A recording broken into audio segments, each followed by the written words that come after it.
Hello and welcome my dear students on my YouTube channel chemistry के प्यारे बच्चों। आज के इस इंपॉर्टेंट शॉर्ट वीडियो में ऑर्गेनिक केमिस्ट्री क्वेश्चन है, जेई में पूछा चुका है, आपको यहाँ आंसर करना है। इसके पीछे क्या कॉन्सेप्ट है, इस पैटर्न में क्वेश्चन जरूर आएगा। तो आइए इसको समझते हैं। यहाँ बेंजीन है, बेंजीन के साथ यहाँ पे एल्कीन के साथ hydrogen fluoride with in the presence of heat. Answer क्या होना चाहिए? सबसे पहले कि benzene always give electrophilic aromatic substitution reactions rather than additions.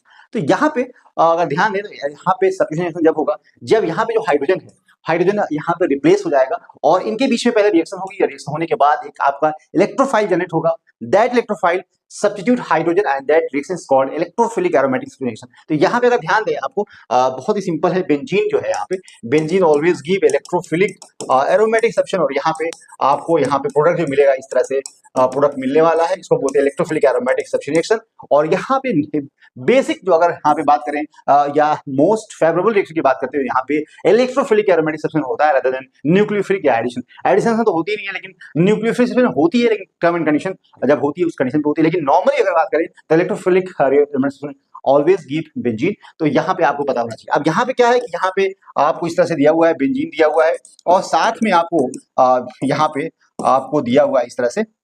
तो इनके बीच में क्या होगा? सबसे पहले इस तरह से है और यहाँ पे HF है और ये प्लस और ये माइनस है। तो यहाँ पे जो H प्लस है, यहाँ पे H प्लस का एडिशन होगा। एडिशन होने के बाद आपको मिलने वाला बेटा कार्बोकैटायन, जो कि टर्शियरी कार्बोकैटायन होगा। और यहाँ पे जो इलेक्ट्रोफाइल यहाँ पे जो जनरेट हुआ है, इसी की रिएक्शन होगी बेंजीन से। और बेंजीन की जब रिएक्शन होती है तो यहाँ से H प्लस यहाँ से निकलेगा, उसी कार्बन से इस कार्बन का जहां से हाइड्रोजन हट रहा है वही बॉन्ड बनेगा। और बॉन्ड जब बनेगा तो आपको फाइनली देखेंगे तो इस पार्ट से अगर बॉन्ड बनता है तो यहाँ पे आपको पता है इस कार्बन पे CH3 है और यहाँ से हाइड्रोजन हटेगा तो आपको एरोमेटिक कैरेक्टर तो रिटेन करे रहेगा ही। तो उस कंडीशन में प्रोडक्ट आपको ये मिलने वाला है। तो ऑप्शन अगर देखें ध्यान से तो ऑप्शन आपको इस तरह का दिख रहा है फर्स्ट वाले केस में, बाकी कहीं भी इस तरह का ऑप्शन नहीं है। तो हमेशा पहले क्या होगा, जब भी इस तरह की रिएक्शन होती है तो यहाँ पे इलेक्ट्रोफाइल जनरेट करिए। इलेक्ट्रोफाइल जनरेट करने के बाद बेंजीन के साथ रिएक्शन होती है, सिंपली आप हाइड्रोजन को सब्स्टिट्यूट कर दिए अगर बेंजीन है। लेकिन अगर कंडीशन अलग अलग है, यहाँ बेंजीन है तब तो किसी भी हाइड्रोजन को आप हटा सकते हो यहाँ से बेंजीन रिंग से। लेकिन अगर यहाँ पे बेंजीन के अलावा कुछ और है, यहाँ पे इलेक्ट्रॉन डोनेटिंग ग्रुप प्रेजेंट है या इलेक्ट्रॉन विड्रॉइंग ग्रुप प्रेजेंट, उस कंडीशन में क्या होगा बेटा? डोनेटिंग ग्रुप है तो यहाँ आर्थो और यहाँ पे पैरा ग्रुप पे इलेक्ट्रोफाइल आएगा। लेकिन अगर इलेक्ट्रॉन विड्रॉइंग ग्रुप है तो यहाँ पे हमेशा मेटा पोजीशन पे इलेक्ट्रोफाइल को